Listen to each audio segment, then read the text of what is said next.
ગુજરાતમાં ગેરકાયદેસર વસવાટ કરતા બાંગ્લાદેશી નાગરિકો સામે પોલીસે એક મોટું ઓપરેશન હાથ ધર્યું છે।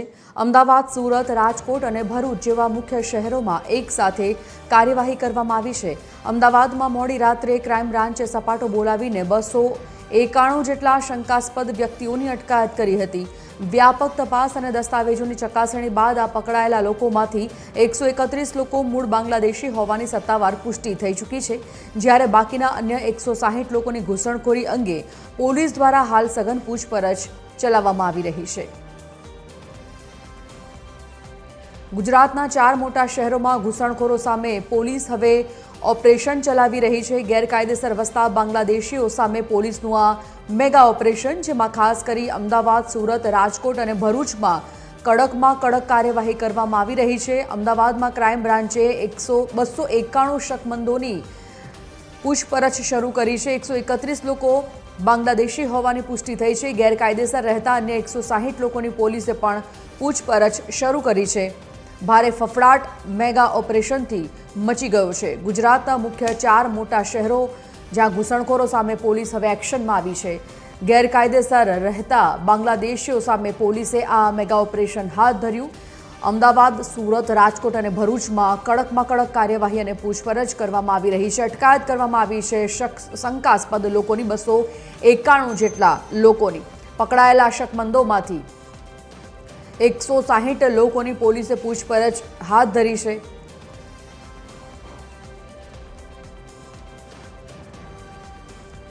તો 4 મોટા શહેરોમાં આ મેગા ઓપરેશન હાથ ધરવામાં આવ્યું છે। ત્યારે રાજકોટથી રવિ મોટવાણી સંવાદદાતા અને અમદાવાદથી સંવાદદાતા મોનિકા રાજપૂત જોડાઈ ગયા છે। મોનિકા, શરૂઆત આપનાથી કરીએ। 4 મોટા શહેરો અમદાવાદ, સુરત, રાજકોટ અને ભરૂચ જેવા મેગા શહેરોમાં ઘૂસણખોરો જે ગેરકાયદેસર બાંગ્લાદેશીઓ વસે છે ગુજરાતમાં, એ લોકો પર અત્યારે સર્ચ કરી રહી છે પોલીસ। ખાસ કરીને અમદાવાદની જો વાત કરવામાં આવે તો કેટલા લોકો મળી આવ્યા છે આવા ગેરકાયદેસર લોકો, અને પોલીસે પૂછપરછ કરી છે, ત્યારે શું વિગતો બહાર આવી રહી છે એ બાબતે?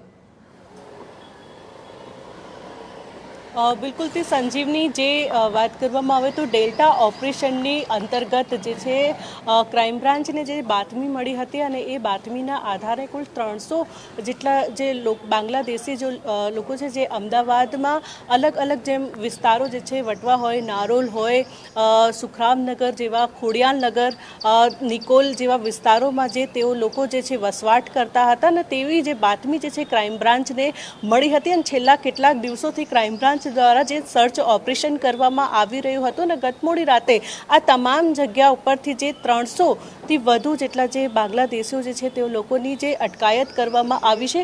જે પ્રમાણે વાત કરવામાં આવતા આજે જે 300 જેટલા લોકોની જે અટકાયત કરવામાં આવી, જેમાં 41 જેટલા પુરુષનો સમાવેશ થઈ રહ્યો છે અને 95 જેટલી મહિલાઓનો પણ સમાવેશ છે અને બાકીના જે બાળકોનો પણ સમાવેશ થઈ રહ્યો છે।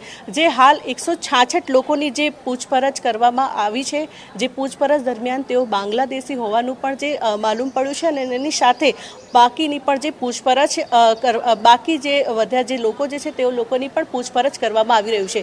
જે વાત કરવામાં આવે તો આ અલગ અલગ જે વિસ્તારોમાં જે બાંગ્લાદેશી લોકો રહેતા હતા તે તમામ જે લોકો અલગ અલગ જે વિસ્તારોમાં છૂટક મજૂરીઓ કરતા હતા અને કેટલીક જે મહિલાઓ હતી જે સ્પામાં જે નોકરી કરતી હતી, એટલે કે તેવી અલગ અલગ જગ્યા ઉપર તેઓ લોકોની જે ખાસ તેઓ લોકો કામ કરતા હતા અને તેવી જે બાતમી પણ જે પૂછપરછ દરમિયાન જે માલુમ પડ્યું છે। એટલે કે હાલ આ જે બીજા પણ જે બાકી રહ્યા છે તે તમામ લોકોની પણ પૂછપરછ કરવામાં આવી રહી છે। જે લોકોની પાસે અમદાવાદના જે આધાર કાર્ડ નીકળ્યા છે તો તેવા જે એજન્ટો હતા તેની પણ જે છે તપાસ કરવામાં આવશે। એટલે કે આ જે સતત જે ડેલ્ટા ઓપરેશન હેઠળ જે થઈ તમામ કામગીરી જે છે હાલ ક્રાઇમ બ્રાન્ચ દ્વારા કરવામાં આવી રહી છે ને આ જે પ્રમાણે જે તમામ લોકો જ્યારે બાંગ્લાદેશી જે છે તે લોકોને ત્યારબાદ ક્રાઇમ બ્રાન્ચ દ્વારા ડિપોર્ટ કરવાની જે કામગીરી જે છે હાથ ધરવામાં આવશે। સંજીવની, બિલકુલ। એસોસિએટ એડિટર અમિત ઠાકોર પણ જોડાઈ ગયા છે આપણી સાથે લાઈવ। અમિત પાસે જઈએ, પરંતુ તે પહેલા રવિ પાસેથી જાણકારી મેળવી છે। રવિ, આ મેગા ઓપરેશન રાજકોટમાં પણ ચાલી રહ્યું છે। રાજકોટ પોલીસ પણ અત્યારે આ મુદ્દા પર તપાસ કરી રહી છે। કેટલા લોકો ગેરકાયદેસર રહેતા સામે આવ્યા છે અને તેમની વિરુદ્ધ કેવા પ્રકારની અત્યારે તપાસ ચલાવી રહ્યા છે પોલીસ? જી સંજીવની જરૂરથી જણાવી દઉં, સૌરાષ્ટ્રનું પાટનગર એટલે રાજકોટમાં પણ આ જે બાંગ્લાદેશીઓ જે ગેરકાયદેસર રહેતા હોય તેના માટેનું એક પોલીસ પાસે લિસ્ટ આવ્યું હતું અને પોલીસ દ્વારા મોડી રાત્રિના લગભગ 13 જેટલી જુદી જુદી ટીમો બનાવી તમામ પોલીસ સ્ટેશનના અધિકારીઓ સાથે સાથે એસઓજી, ડીસીબી અને પીસીબી સહિતની જે ટીમો છે તે મોડી રાત્રિના ઓપરેશન શરૂ કર્યું હતું અને જુદા જુદા વિસ્તારોમાં જઈ જે શંકાસ્પદ વ્યક્તિઓ હોય તેને ડિટેન કરવામાં આવ્યા હતા, તેની પૂછપરછ કરી તેના તમામ મહત્વના પુરાવો ચેક કરવામાં આવ્યા હતા અને ત્યારબાદ લગભગ 272 જેવા એવા લોકો મળી આવ્યા હતા, જેમાંથી જે 5 જેટલા વ્યક્તિઓ છે તેની પાસે કોઈ હાલ પુરાવો ન મળતા તેની વધુ પૂછપરછ હાલ ચાલુ હોવાની પોલીસ સૂત્રોમાંથી માહિતી મળી રહી છે. સાથે સાથે અધિકારીઓ દ્વારા એવું પણ જણાવવામાં આવ્યું છે કે આ રાજ્ય લેવલે આખું આ ઓપરેશન ચાલુ છે. જે પણ ગેરકાયદેસર લોકો બાંગ્લાદેશીઓ ગુજરાતમાં રહેતા હોય તેના વિરુદ્ધ આ કાર્યવાહી કરવામાં આવી રહી છે અને જેટલી માહિતી મળશે તેના વિરુદ્ધ આ કાર્યવાહી સતત કરવામાં આવશે. આ 5 લોકો સિવાય અન્ય કોઈ લોકો છે કે નહીં તે અંગે પણ તપાસ કરવામાં આવશે અને સતત પોલીસ દ્વારા છે આવા લોકો જે શંકાસ્પદ વ્યક્તિઓ રહેતા હોય તેની તપાસ કરી રહ્યા છે. સાથે જાહેર જનતાને પણ પોલીસ દ્વારા અપીલ કરવામાં આવી છે, તમારી આજુબાજુ કોઈ આવા શંકાસ્પદ વ્યક્તિઓ રહેતા હોય તો તેની માહિતી પોલીસને ચોક્કસથી આપો, જેથી કોઈ અનિચ્છનીય બનાવ જે આપણા શહેર કે વિસ્તારમાં ન બને તેની તકેદારી રાખવા માટેની આ કાર્યવાહી કરવામાં આવી છે.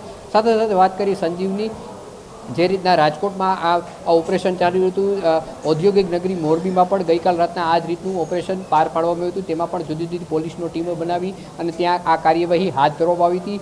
ત્યાં પણ હાલ 2 જેટલા વ્યક્તિઓ શંકાસ્પદ મળ્યા હોવાની વાત આવી છે, તેની પણ હાલ પૂછપરછ ચાલુ છે અને અન્ય કોઈ જગ્યાએ આવા લોકો રહેશે કે નહીં તે અંગે પણ હાલ પોલીસ દ્વારા તપાસ કરવામાં આવી રહી છે. જી સંજીવની. બિલકુલ અમિત, આપના તરફ આવીએ. જે પ્રકારે અત્યારે ક્રાઇમ બ્રાન્ચે આ મેગા ઓપરેશન હાથ ધર્યું છે, બાંગ્લાદેશીઓ જે ઘૂસણખોરી કરીને બેઠા છે ખાસ કરીને ગુજરાતના અમુક શહેરોમાં, આ મુદ્દા પર જ્યારે અત્યારે પોલીસ તપાસ ચલાવી રહી છે, ઘણા બધા લોકોની પૂછપરછ પણ ચાલી રહી છે ગેરકાયદેસર રહેતા, કેવા પ્રકારની કાર્યવાહી હાથ ધરવામાં આવશે અને જે લોકો હજી પણ ગેરકાયદેસર રહી રહ્યા છે તેમના વિરુદ્ધ કેવા પગલાં લઈ શકાય છે?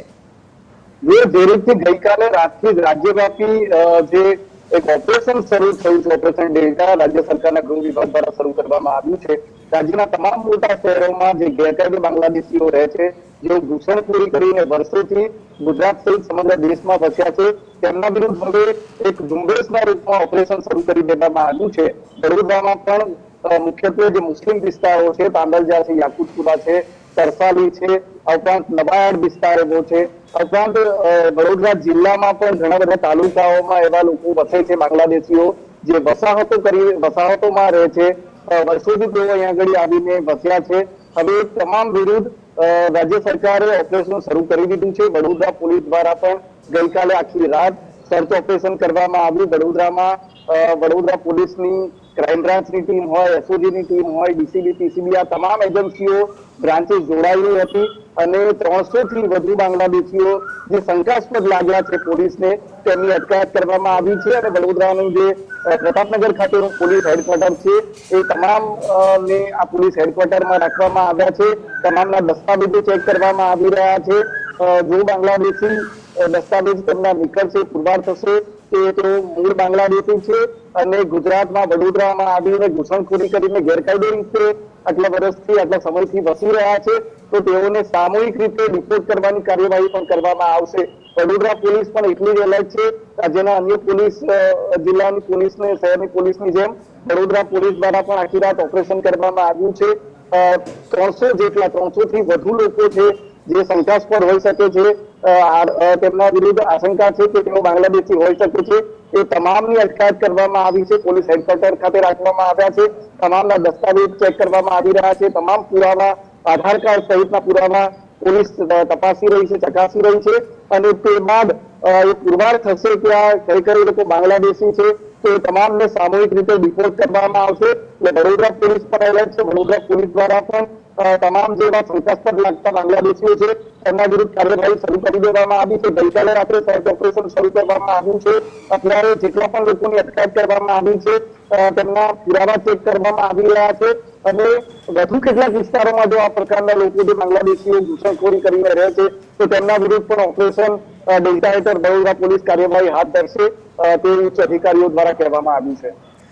ધન્યવાદ અમિત, રવિ અને મોનિકા, આપ ત્રણેયનો આ સમગ્ર માહિતી માટે. તો હાલ તો ગેરકાયદેસર ગુજરાતમાં રહેતા મુખ્ય 4 મોટા શહેરોમાં રહેતા બાંગ્લાદેશીઓ જેઓ ગેરકાયદેસર રીતે અહીંયા વસવાટ કરે છે તેમના વિરુદ્ધ ક્રાઇમ બ્રાન્ચે તપાસ શરૂ કરી છે. જુદી જુદી ટીમો બનાવી આખા એરિયામાં અમદાવાદ સિટીમાં જે બાંગ્લાદેશીઓ જેનો રહેવાના ક્યાં રહેવાના છે એની હ્યુમન ઇન્ટેલિજન્સ અને અમુક ટેકનિકલ ઇનપુટના આધારે આપણે લગભગ 300 જેટલાને રાઉન્ડ અપ કરી અને અત્યાર સુધી જે કન્ફર્મ બાંગ્લાદેશી મળી ગયા છે એને પૂછપરછમાં એમાં 41 પુરુષ છે, 95 મહિલાઓ અને 30 બાળકો, એટલે કુલ 166 બાંગ્લાદેશી અત્યારે કન્ફર્મ્ડ અમદાવાદ શહેરમાંથી આપણે કન્ફર્મ મળી ગયા છે અને અમુક બાકીની પૂછપરછ ચાલુ છે. એમાં કોણ કોણ બાંગ્લાદેશી છે કોણ નથી એની પણ શોર્ટ મેં આપને જણાવ્યું. આમાં જે મહિલાઓ છે મોટા ભાગે સ્પામાં થોડું એ પ્રોસ્ટિટ્યુશન વગેરેના એમાં હતી અને જે પુરુષો હતા એ છૂટક મજૂરી, કંઈ કોઈ ટેલરિંગને છે, કંઈ કોઈ આ કચરા ઉઠાવવાનું કામ, કંઈ ટાયર પીણવાનું કામ, એ જુદા જુદા મજૂરીવાળા જ કામો આ લોકો કરતા હતા.